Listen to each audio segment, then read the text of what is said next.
کچھ لوگ ہیں جن کے بارے میں اللہ کہتا خلطوا عملا صالحا وآخر سیئا، میرے کچھ بندے ایسے ہیں کبھی نیکی بھی کر لیتے ہیں کبھی گناہ بھی کر لیتے ہیں۔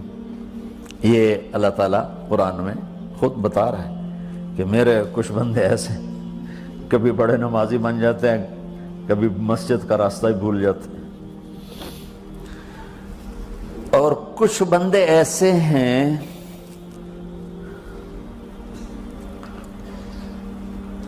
جنہوں نے جب سے آنکھ کھولی ہے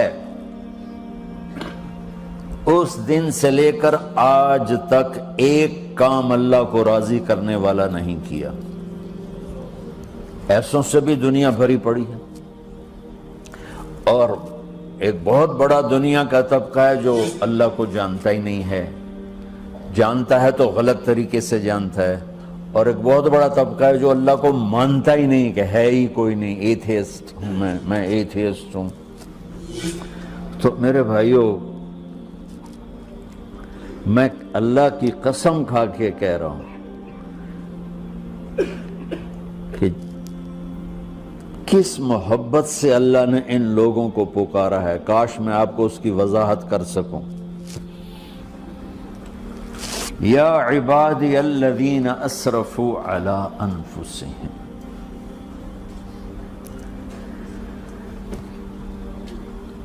مجھے اپنے بیٹے پر بھی غصہ آتا ہے تو میں کہتا نکل جا، تو میری اولاد ہی نہیں ہے۔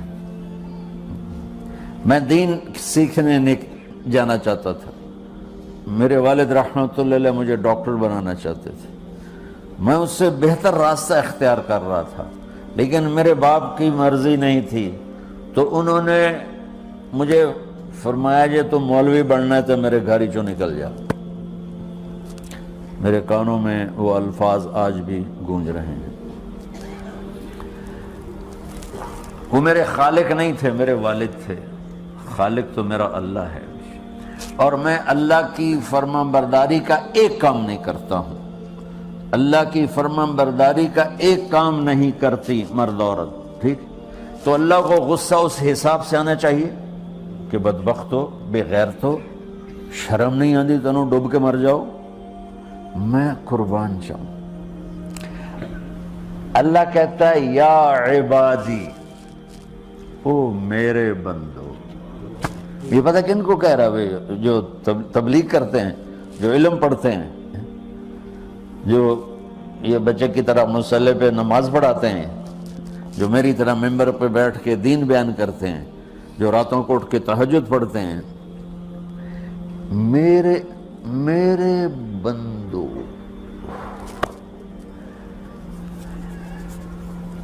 آپ نے دیکھا وہ شہد ایک دھار بناتا ہے، ٹپکتا ہوا نیچے آتا ہے نا۔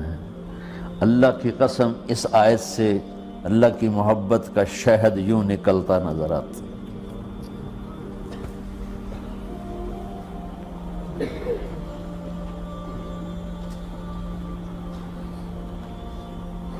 یا عبادی، اللہ کو کہنا تھا اوے نافرمانو، کہنا یہ چاہیے تھا جو آگے لفظ میں بتاؤں گا نا، پھر آپ کو خود بخود میری بات واضح ہو جائے گی۔ اوے نافرمانو، بے غیرتو، میرا اللہ کہہ رہا ہے یا عبادی، میرے بندو، یا عبادی، یہ بھی ایک لہجہ ہے نا، یا عبادی۔ او بھائی گل سنو، یہ ایک لہجہ، بھائی سب حضرات توجہ فرمائیں، کتنا فرق پڑ گیا ہے۔ پہلے لہجے میں بدتمیزی تھی، دوسرے لہجے میں آپ سب کا احترام تھا۔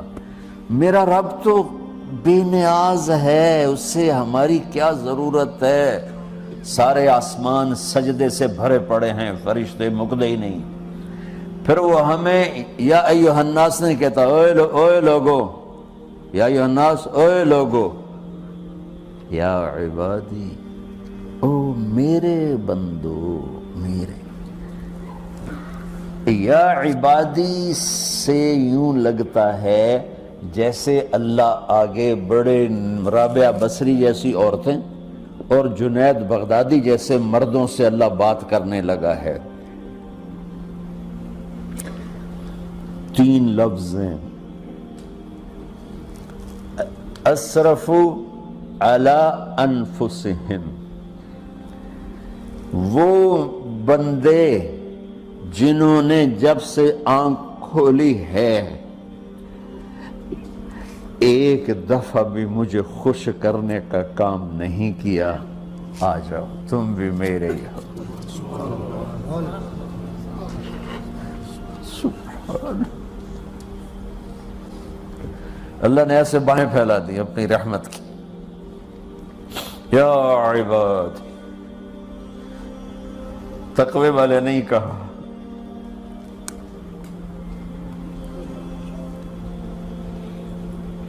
روزے والے نہیں کہا، پردے والی عورتوں کو نہیں کہا، حلال کمانے والے، تہجد پڑھنے والے، علم پڑھنے والے۔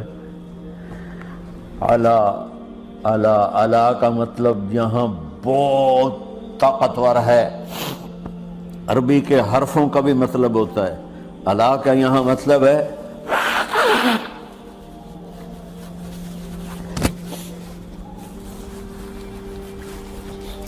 آپ نے اس ممبر کو کور کیا ہوا ہے کپڑے کے ساتھ، کہیں سے نظر آ رہا ہے؟ بولو، کہیں سے نظر آ رہا ہے؟ اس کو علا کہتے ہیں۔ اللہ کیا کہہ رہا ہے کہ جنہوں نے اتنے گناہ کیے ہیں کہ ان کا جسم گناہوں میں ڈوب گیا ہے، وہ نظر ہی نہیں آتا ہے، صرف اوپر گناہ ہی گناہ نظر آ رہا ہے، نافرمانیاں نظر آ رہی ہیں، ان کا اپنا وجود اس میں نظر ہی نہیں آ رہا۔ اللہ کہہ رہا ہے یا عبادی، تو تسی بھی میرے ہی ہو، آ جاؤ آ جاؤ۔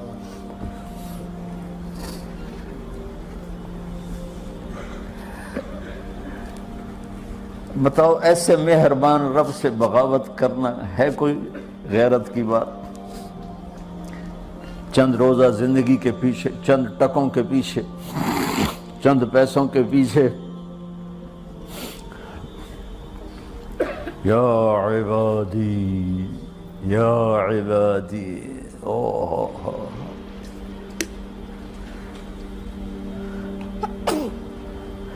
ایک اور حدیث آپ کی برکت سے یاد آئی بڑے زمانے کے بعد، اور وہ بھی یاد آ گئی، بیچ والا سناؤں گا بعد میں۔ اے داؤد، اے داؤد، لو یعلمون المدبرون عنی، داؤد علیہ السلام، اگر ان میرے نافرمانوں کو پتہ چل جائے نا میں ان سے کتنا پیار کرتا ہوں، ان کے کلیجے پھٹ جائیں۔ اگر ان نافرمانوں کو پتہ چل جائے کہ میں ان سے کتنا پیار کرتا ہوں، ان کے کلیجے پھٹ جائیں۔ داؤد جب نافرمانوں سے اتنا پیار کرتا ہوں تو فرمان برداروں سے کتنا کرتا ہوں۔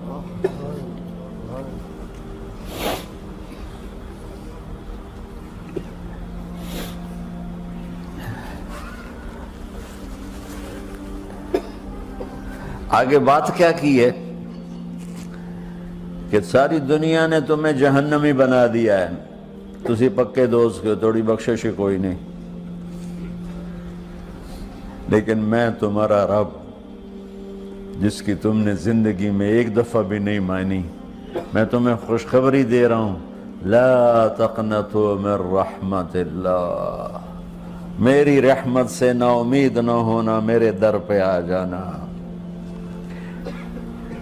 ان اللہ یغفر الذنوب جمیعا انہ هو الغفور الرحیم، تم میرے در پہ آ جانا، تمہارا آنسو نکلے نہ نکلے، ایک ہائے مجھے کہہ کے کہہ دینا، ہائے اللہ مجھے معاف کر دو، تو کیسے معاف کروں گا تمہیں؟ کہ تمہارے جسم پر مچھر کے پر کے برابر بھی گناہ کا نشان نہیں چھوڑوں گا۔ اور کتنے گناہ لے کر آؤ میرے پاس جو ہم کر ہی نہیں سکتے۔ میرا رب کہتا ہے لو بلغت ذنوبک عنان السماء، کہ یہ ہے گلاسگو کا فرش، یہاں سے گناہوں کو اٹھا اور پوری زمین کو بھر دے، 24,000 کلومیٹر زمین کو بھر دے گناہوں سے، پھر زمین میں جگہ نہیں رہی تو اب گناہ کے اوپر گناہ ڈال، پھر اس جیسے بوری کے اوپر بوری ڈالی جاتی ہے جب ٹرالا بھر جاتا ہے، گناہ کے اوپر گناہ ڈال، پھر گناہ کے اوپر گناہ ڈال، پھر یہ تہ یوں یوں یوں بڑھاتے بڑھاتے میرے آسمان کی چھت کو لگاتے۔ ارے تم کیا سمجھو بھئی آسمان یہ نیلا ہے؟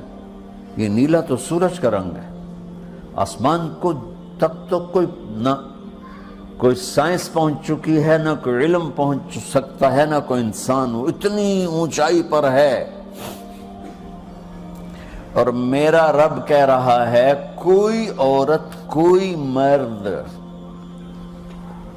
اتنے گناہ کرے، یہ اعلیٰ کو بتا کہ زمین سے اٹھا کر آسمان کی چھت کو لگائے، ساری دنیا کے مفتی مہریں لگا کے فتویٰ دیں کہ جہنمی ہے، بخشش کوئی نہیں، برباد ہو گیا، اس کے ساتھ کھانا پینا بھی بند کر دو، بائیکاٹ کر دو۔ اور اللہ کہتا ہے میرا بندہ صرف ایک باری آکھیں یا اللہ معاف کر، میں ساری معاف کر دوں، 100 باری نہیں، 100 دی تسبیح نہیں۔ ہم سے جو ناراض ہو جاتے ہیں کتنی منتیں کرواتے ہیں راضی ہونے کے لیے، ایک دفعہ معافی مانگنے پر کبھی کسی نے معاف کیا؟ نہ ماں معاف کرتی ہے، نہ باپ، نہ بیوی، نہ خاوند، نہ بھائی، نہ دوست، اور باتیں بھی چھوٹی چھوٹی ہوتی ہیں۔ اور میرا اللہ کہہ رہا ہے کہ یہاں سے لے کر آسمان کی چھت تک تیرے گناہ ہوں، اور تو صرف آدھی زبان سے کہہ دے یا اللہ معاف کر دے، کہ میں سارے معاف کر دوں۔